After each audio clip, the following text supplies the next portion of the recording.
You love your boat. Make sure you fuel it safely and reliably with Scepter's portable marine fuel tank.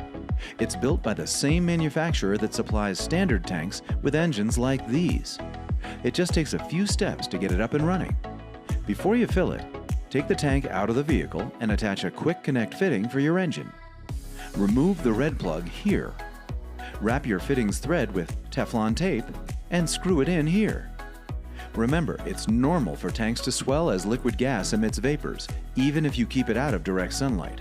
Scepter's unique vented cap is designed to safely deal with swelling by releasing built-up pressure once it hits 5 psi. It's recommended to disconnect the tank from the engine and store out of direct sunlight when not in use. Be sure to relieve any pressure manually before you hook up your motor.